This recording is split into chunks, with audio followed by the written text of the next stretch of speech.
Have you ever heard about the idea that places remember things? Not memories the way we do, but impressions, emotions, moments that happened too often, too intensely, to simply disappear. Hospitals are especially prone to that kind of thing. Extreme fear, relief, pain, death, and sometimes things that don't quite fit onto a medical chart. People talk about out of body experiences, about being aware when the body should no longer be. Call it what you want, a soul, awareness, or something else entirely. There are just too many stories, too many shared experiences, and too many people in different places describing the same things to simply dismiss all of it. Tonight, these are 5 unsettling hospital night shift experiences and whatever stayed behind when the lights went out. I hope you enjoy. Story 1. Mama. I was working night shift in a surgical trauma ICU. I was still new back then, learning how different nights feel in a unit like that. The lights are lower, the alarms sound sharper, and conversations are quieter, as if the entire floor understands what's at stake. That night, we were caring for a young patient who had suffered a devastating head injury. There was nothing left to do except monitor reflexes and wait. Everyone knew what that meant. We just weren't saying it out loud yet. Her mother came every evening. She sat by the bed, talked softly to her daughter, and cried in that restrained way people do when they've run out of energy. Before she left each night, she would say the same thing. How much she wished she could hear her daughter call her mama again. Just one more time. When visiting hours ended, the unit returned to its usual night rhythm. I was charting outside the room, standing at the workstation, just beyond the glass. My preceptor and the rest of the team were farther down the hall, talking quietly among themselves. The monitors hummed. The ventilator rose and fell in steady intervals. Then I saw movement. At first, I thought my eyes were tired, but I watched as the patient's upper body shifted slightly, her head turning toward the glass. The bandaging made it hard to tell exactly how much she moved, but it was enough that I noticed. And then I heard it. A voice, soft and clear. Mama. The body settled back into the bed. There was a long, slow exhale, and then nothing. No movement, no sound, just stillness. I didn't move. For a moment, I genuinely couldn't. My skin prickled and my stomach dropped in a way that felt completely different from shock or panic. This wasn't adrenaline. It was something colder. I called down the hall, asking if anyone else had heard it. No one had.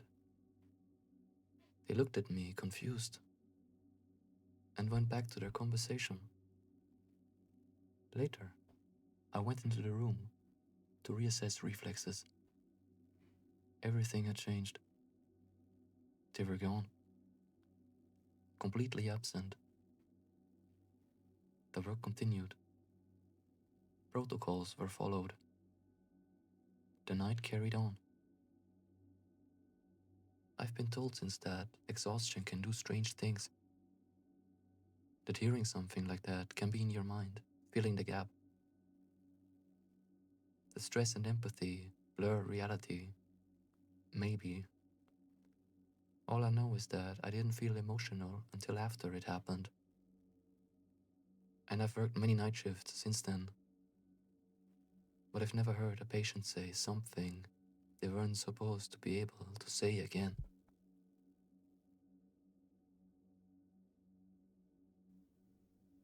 Story 2. The man who never left his room. I worked for a while at a very well-maintained nursing home while I was still in school. I was a medtech, sometimes working as a CNA, mostly on the memory care unit. It wasn't one of those depressing places people imagine when they think of nursing homes. The residents were well taken care of. The building was clean, quiet, and almost peaceful at night. People were happy there, at least as happy as they could be. One resident in particular had been there since the place first opened. Everyone knew him. He was older, stubborn, and very particular about routine. Dinner happened the same night, the same way every night. He had the same seat in the dining room. Afterward, he got exactly 3 scoops of strawberry ice cream. Not 2, and not 4. Then he would sit in his armchair by the window until exactly the same time every night before going to bed. He wasn't mean, just set in his ways. Eventually, he passed away. It wasn't unexpected. And within less than a week, a new resident moved into his room. Her furniture was arranged exactly the same way his had been. The bed was in the same spot. The armchair sat under the window. That first night, I was working the overnight shift. I had done my usual round, checking rooms, making sure everyone was safe and asleep. After that, I was at the nurse's station, doing the kind of quiet, mindless work you end up with on nights. Washing compression stockings, organizing supplies, listening to the hum of the building. That's when the new resident came walking down the hallway. She looked calm, but confused. She said, "There's a man in my room. He's telling me to get out." We did have one male resident who would sometimes wander, so I assumed it was him. I walked her back toward her room, already planning to guide him back to bed. When we stepped inside, the room was empty. No one there. I tucked her back into bed, told her she was safe, and went to check on the wanderer. He was sound asleep. I figured maybe she'd been dreaming. Hallucinations aren't unusual in memory care. So I went back to the desk. About 20 minutes later, she came back again. This time, she looked more upset. "He says I'm still in his room," she told me. "He keeps telling me to get out." I walked her back again. The room was still empty. She pointed at the armchair by the window and said, "He said to move my chair and put his back. He said this is his room." That's when it clicked. The chair, the window, the routine. I didn't argue with her. Didn't tell her she was imagining things. Instead, I brought her back to the nurse's station and let her sit with me until the next shift arrived. I didn't want her alone. When the third shift came in, the CNA immediately started complaining about the new resident being up and wandering. So I explained what had happened. She rolled her eyes. "Come on," she said, already annoyed. She marched down the hall toward the room, muttering under her breath. I followed a few steps behind. She stood in the doorway and said, loud and firm, "Mr. B, you are dead. This is not your room anymore. Go on now and let this poor woman sleep." That was it. The new resident went back to her bed. I went home. And after that night, she never complained about someone being in her room again. No visitor. No voices. No man by the window. I felt a little bad, honestly. But they never taught us how to deal with ghosts in medtech class. And whatever had been there, it finally left. Story 3. The Haunted Unit. I work night shifts on a post-surgical unit in one of the largest hospitals in the region. Patients come here from far away. The surgeries are complex. The recovery is unpredictable. By the time night shift begins, most families have gone home. The hallways empty out, and the unit settles into a quiet rhythm that only people who work nights understand. You learn quickly to separate real problems from imagined ones. Pain medication causes confusion. Lack of sleep makes people hear things. Hallucinations happen. We're trained for that. So when the first patient told me she felt like she wasn't alone in her room, I didn't think much of it. She was assigned to a 4-bed ward. The other beds were empty. She kept saying she could hear whispering, that it felt like there were people in the other beds talking back and forth. I pulled the curtains open and showed her the room myself. There was nothing there. No visitors. No staff. She accepted the explanation. A few weeks later, another patient in the same room said the exact same thing. Same description. Same whispers. Same feeling of presence. She hadn't spoken to the first patient. There was no overlap. I reassured her the same way, documented the interaction, and moved on. Recovery is hard enough without feeding fear. Over time, other things accumulated. Co-workers would casually mention how they didn't like taking breaks in certain rooms. Not because of anything specific, just bad dreams. A sense of being watched. waking up suddenly, for no clear reason. I didn't believe in that kind of thing. At some point, out of curiosity more than anything else, I decided to take my break in one of those storage rooms myself. It was quiet, dimly lit, cramped but comfortable enough. I laid down and closed my eyes.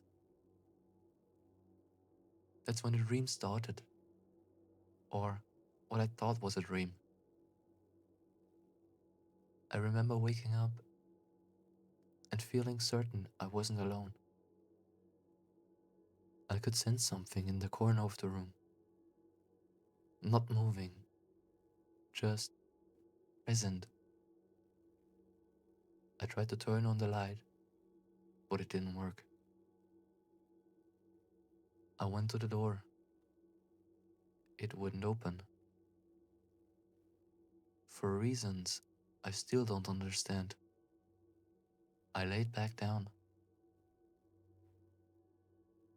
The thing in the room moved closer, slowly,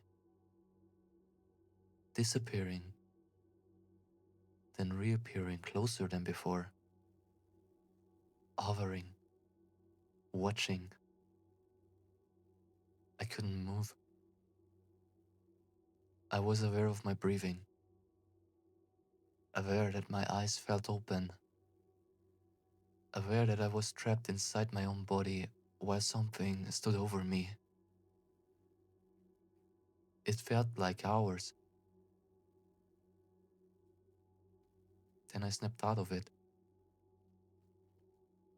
I sat upright, heart racing, drenched in sweat, and ended my break early. I went straight back to work and didn't mention it to anyone. I never slept in that room again. A few nights later, during shift change, a coworker mentioned something that stuck with me. She told me about waking up during her break after being startled by a light. When she looked toward the door, she saw a woman standing on the other side of the glass. Not a patient, not anyone she recognized. The woman wasn't looking at her directly, just staring straight ahead. She wore an old-style uniform, scrubs that didn't match anything worn in the hospital anymore, a nurse's cap. My coworker assumed it was someone from another department and yelled for her to turn off the light. The woman didn't react. When we checked later, no one had been there. Another nurse overheard the conversation and laughed it off. Said some people were just sensitive to night shift stress. I didn't argue. That same night, one of my patients mentioned seeing someone standing in the doorway, watching them sleep. Old-fashioned uniform, outdated hairstyle. I blamed medication, adjusted orders, and documented it. Later, during rounds, I saw her. The woman in blue pinstripe scrubs stood at the end of the hall, just outside one of the rooms. She wasn't moving. She wasn't looking at me. When I took a step toward her, she turned and walked down the side corridor. I followed her. By that time, I reached the end of the hall. She was gone. No room she could have entered. No place to hide. Just empty hallway. I checked the nearest patient room. Every patient was awake. One of them asked for a blanket and jumped when she realized I was standing beside her. She asked where the other nurse has gone, the one who had just been in the room. I didn't answer. That night, no one in that room slept well. Several patients complained about feeling like someone was lying beside them or sitting close enough to feel their presence. It was the same room. The one patients had said felt full when it wasn't. I still work nights. I still tell myself there are explanations for everything: fatigue, stress, medication, pattern recognition. But hospitals don't really empty at night. They just become quieter. And sometimes, quieter places leave more room for things you can't explain. Story 4. The room everyone avoids. There is one room where I work that has always felt different. Patients pass away in that room more often than any other. Staff know it. Patients know it too. Over time, several of them have said the same thing. They don't describe it in detail. They don't give it a name. They just point to the upper corner of the room, behind the door, or near the curtains, and say, "She's there." What always stood out to me was the way they talked about her. Not in the past tense. They spoke as if she was present, as if she was still in the room. Lights flicker in there more than anywhere else, especially when you turn them off. They search briefly, like the power hesitates. Sometimes patients complain about whispering, a quiet "hey" close to their ear, or the sound of someone breathing beside them while they're trying to sleep. I never bought into any of it. That room is closest to the nurse's station. It's usually where the most critical patients are placed. More death, more confusion, more end-of-life symptoms. Lights malfunction, wiring ages. People hallucinate when they're dying. I always had a logical explanation. Until one night,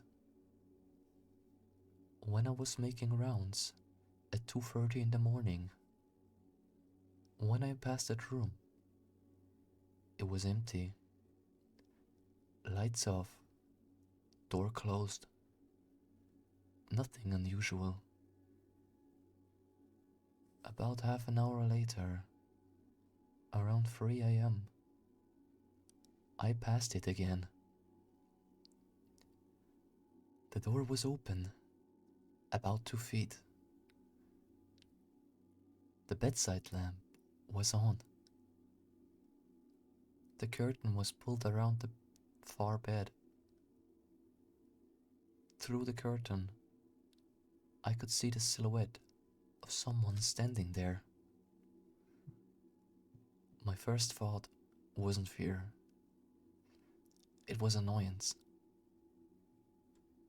We scare each other at work all the time, especially on night shift. I assumed one of my coworkers was trying to mess with me. so I decided to do it right back. I slipped quietly into the room, tiptoed across the floor, lined myself up behind the curtain. I lunged forward, fully expecting to grab a shoulder or scare the hell out of someone. But I grabbed nothing, just air. I kept moving forward and ended up half falling onto the bed. My body draped over it like I'd missed a step. There was no one there. That's when the feeling hit. A cold, heavy dread settled deep into my stomach. A shiver ran straight up my spine. Everything seemed to slow down. My hearing sharpened. I could hear my heart pounding in my ears.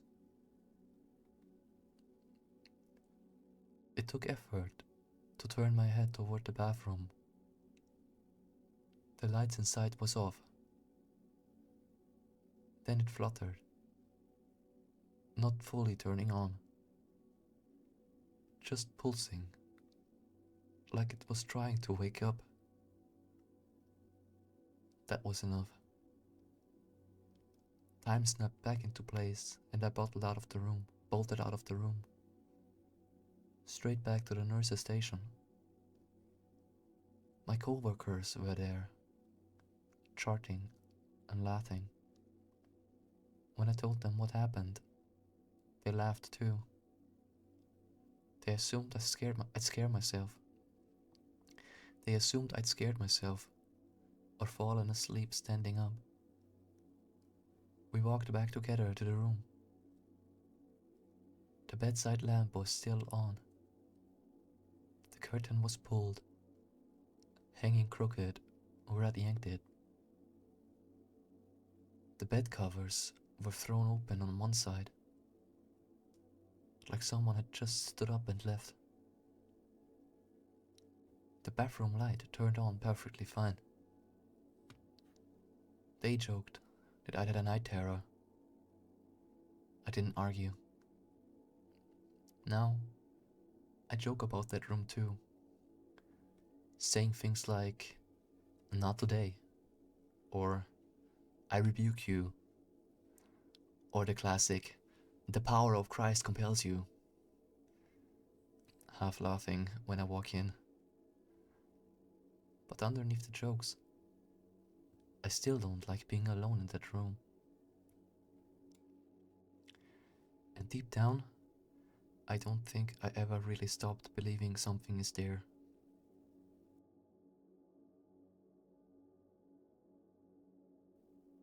Story 5.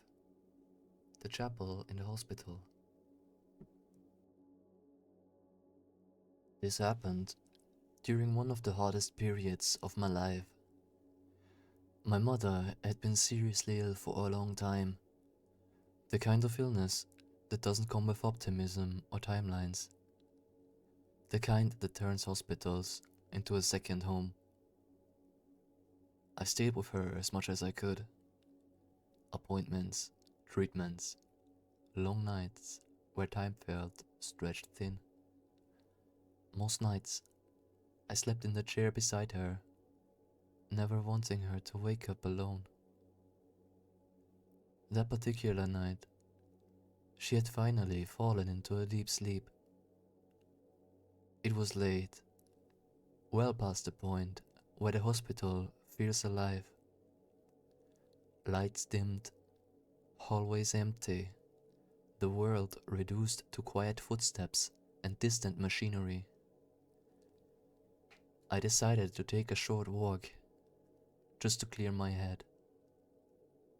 I wandered aimlessly for a while, moving through corridors that felt almost abandoned, until I found myself on a floor I didn't recognize. That's when I noticed a small chapel tucked away near the end of the hallway. The doors were heavy and solid. When they closed, they did so loudly, with a firm click that echoed. Inside, rows of chairs faced the tall stained glass window at the front. The room felt still, safe, and removed from everything else. I chose a seat near the front and sat there for a while, praying quietly. Eventually I stood up, ready to leave. That's when I noticed someone sitting behind me in the second row, near the aisle. Was a woman. I hadn't heard the door open. I hadn't heard it close. She had dark hair and was wearing what looked like a hospital gown. She wasn't looking at me, just sitting there, facing forward, hands folded in her lap. The shock hit me all at once. My heart raced. The silence felt heavier than before. I don't know how to explain it, but the only thing I felt from her was sadness. Not fear, no threat, just an overwhelming sense of grief. Like it filled the room. And then, as quickly as I registered her presence, she was gone. There was no movement, no sound, no door opening or closing. She simply wasn't there anymore. I stood frozen for a long moment, trying to calm myself, trying to rationalize what I'd seen. When my breathing finally steadied, I spoke out loud, quietly. I apologized for reacting the way I did, and I said I hoped she found peace. Not long after that night, my mother passed away. I don't know who or what I encountered in the chapel. I don't know if it was grief, exhaustion, or something I just can't explain. I just know that the feeling of that night has never left me.